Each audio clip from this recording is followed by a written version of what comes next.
Hello everyone. If you're here, I want to show you how to add simple pagination to your HTML web applications. So if you're building a web application and your front end is purely HTML, in this very short tutorial, I'm going to show you exactly how to add pagination to your web application. So if you're here, I already assume that you know what pagination is, but in case you don't, pagination is simply, in a very simple term, is how you restrict the number of items you want to be showing per page in your website. So for example, in this particular web application, you can see that I'm showing about 5 items per page, and then we have next because there are other items that exist in this page, which we can also show more items.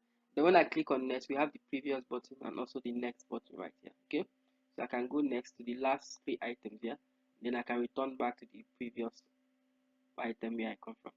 So I want to show you how to implement this very quickly in your own web application. For me, I'm going to use Flask and Python on the backend. So we'll not really go deeper into Flask and stuff like that. I just want to show you all the code that I've actually written to implement this, right? So the first thing you need to do is to write the pagination function. So what is actually the pagination function? The pagination function is a function that controls how many items actually appears on this particular page. So let's see how my pagination function looks like. So I'm going to open my code base that will show you how my pagination function actually looks like.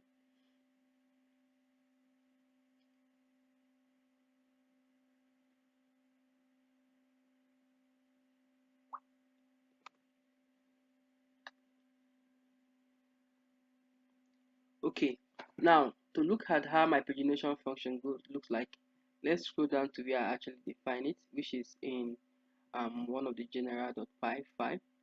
So we'll go here, and then so this is my pagination function. So how does my pagination function, what does it do? So first of all, it takes the query, which is the database query. I'm going to show you how or where this query is coming from. Then it's going to take two other optional parameters. One of them is the current page that you're in, and the second one is the number of items you want to show per page. So for example, if you're in page 1, this should be 1, and if you want 5 items to be showing in that page, then you have to put it in this particular place. So for example, if you go back to my code right here, you can see that we are in page 1, and then the property of that page is actually 1. So it's going to show this is the current page. So if you go to the next page, it's going to show that this is page 2. Okay, then if we go to the next page, it's going to show that this is page 3. So the page parameter actually takes the current page that you are actually on, right? Now it takes that parameter and then also takes the number of items that you want to query or you want to show per page. So the first thing I did here was to get the total number of items that we are getting from our database. So when you query your database, you want to get the total number of items because you want to show that number of items in your web application. So again, if you go to my application, you can see that we have 13 items in this particular place. So we also got that from the number of items that from the query parameter. So we count the number of items we get, and then we get the pages. Now the pages is, if you go here, if you go down here, you will see that at this particular place we get page 3 of 3. You can go previous, and this will be page 2 of 3. So you want to be able to get the total number of pages that your entire item will be showing, right? So that is the pages parameter right there. And so how do you calculate the page? You first of all get the total, the total which is the number of items that is coming from your database, and then you divide it by the number of items that you want to show per page. So if we are getting 13 items from the database and we are showing at least 4 items per page, 4 items per page, so this should give you the number of pages that your item is going to appear in your place. So in this case, it's going to be about 4 pages also. Okay, so the number of pages is going to be maybe 4, right? Okay, now the next parameter I want to get is the start page. So what is going to be your start page? Like where is your page going to start? Is it going to start from page 1 or page 2? So you can calculate that by subtracting 1 from the number of page and then multiplying it by the number of pages. So the current page is 1. So if the current page is 1 here, it's going to be 1 minus 1, which is 0 times the number of item, let's say 4, it's also going to give you 0. So the start page is going to be 0, right? Good. Okay. Now the next one is to get the end parameter, which to me is optional. Okay. You can use this in any way you want to use this. So the end page is obviously going to be the start page plus the number of items per page, right? That is going to be the end of your page. All right. So that is obviously optional. Now the next thing I also did in my pagination is that I limited the number of items that I want to get per query. Okay, so that I will not overload my database, right? I wanted to limit the number of items I get per query, so I also limited it here. Now this is optional. The way this is implemented can be different from different database or different database connection technology you're using. For me, I'm using SQL Alchemy, which is a technology for connecting to your database from Flask. So the way we do this is just offsets and then we limit per page. Okay, so there's a method here for limit, so you can just limit. So for me, I limit per the number of items that is coming per page or that we are showing per page. So I just limited it by, let's say, if we are showing 4 items, so each query is just going to return 4 items, right? Okay.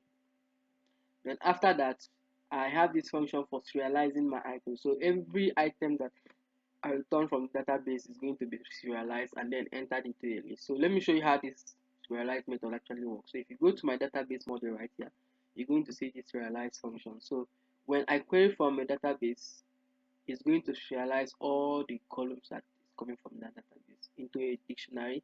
So I can now loop this dictionary and then put it into a list. Okay, so that will make it very easy for me.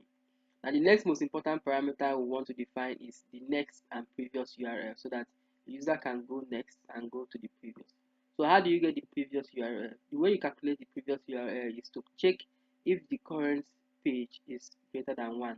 Okay, so if the current page is greater than 1, that means there should be a previous URL so that the user can go back. So for instance, if we go back here, we can see that the current page here is 2. So because it is greater than 1, the user needs a way to actually go back.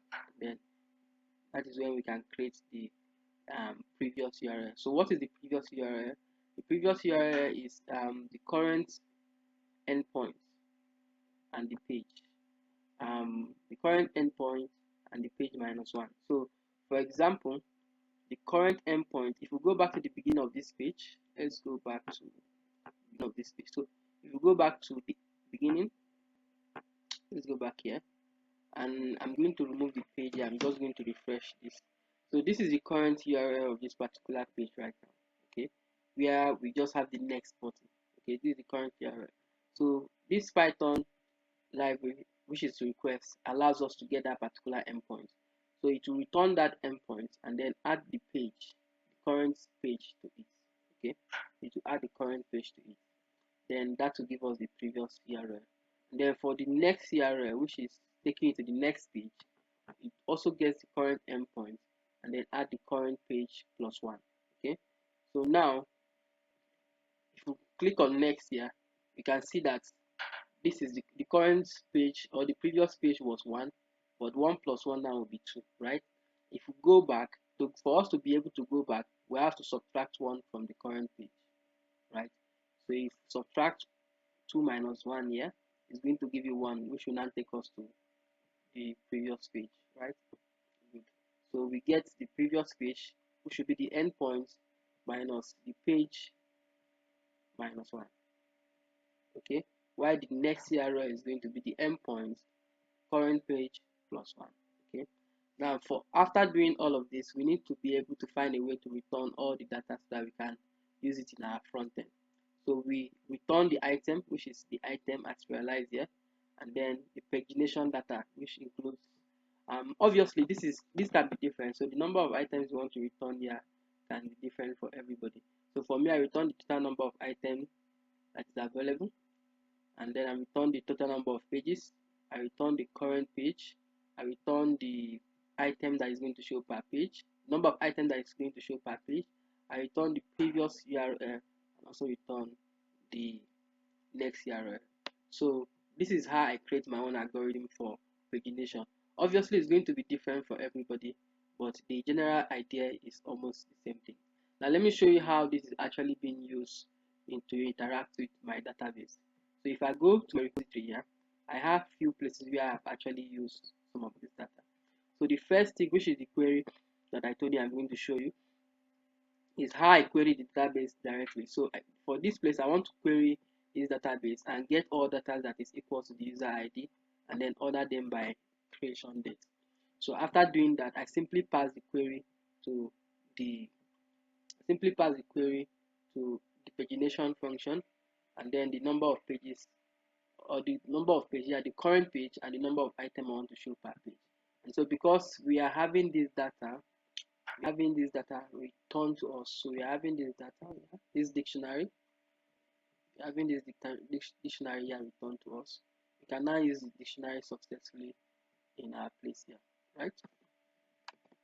We can now use dictionary successfully in our place to do every other thing. Now, let me show you how this is used from the routes, and then how it is also used on the front end. So from the routes,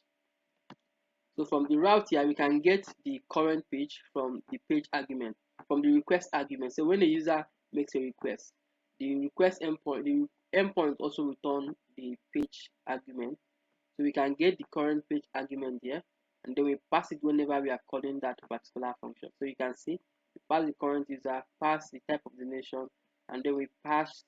I simply included the number of items I want to show per page here, but of course you can also get it if this is an API endpoint. You can also the client can actually send all of these parameters to you and you pass.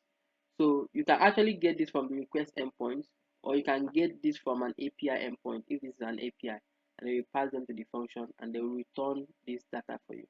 Okay. Now, how do you use this data on the front end? Because this is the place where it gets very interesting. So I'm going to show you how we use this data. So to do that, I'm going to show this particular page here, which shows the number of donations that this person has received over a period of time, right?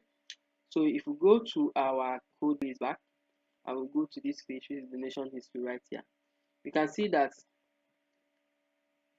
for donations, first of all, we had listed all the donations that are available here. So this will show all the donations. Now, to add the pagination function, we come here and say if the previous URL exists, because we want to be sure that there is a previous URL. Because if you have just a few number of items here, if assuming you have just 4 number of items here, there is not going to be any previous URL. Let me show you an example of that. Go to this particular page, you can see that we have just 5 donation. So there is we will not have previous or next URL because there is no other item to show. So as you can see, the current page is just page 1 of 1. Except this user now collects another donation, that is where you can have the next page and you have the next button. So you have to make sure that you write this code to look this way. So if there's pagination.previous URL, then you want to show the previous button, which is here. If there's pagination.next URL, then you have to also show the next button, right? So this only is going to work when you have enough items to show. Okay. So if you don't have enough items to show, it's not going to work. To prove that to you, if I come back here, to prove that to you, if I come back here, where I specify the number of items that should be showing, if I change this to let's say 4, change it to let's say 4, then we'll refresh this particular. You see that because this is 5, we'll refresh this page because this is 5 items that we want to be showing here, and now we've said it should be 4. It's going to have the next button here, which will now lead us to showing the last item. So if we refresh this now, let's refresh this and see. So okay, because we've reduced the number of items we want to be showing, you can see the next button is here, which if we click it, we can go to the last item, and then there's a previous button that takes us to this particular place. Okay, so I hope that makes sense actually to everybody there. I hope that actually makes sense. So if there is any further explanation you want me to do, please don't hesitate to let me know, and then I will explain better for you. I'll also make sure to give you a link where you can get this pagination query and see how you can improve it to suit your own use case. Thank you very much for watching this video. See you in the next one.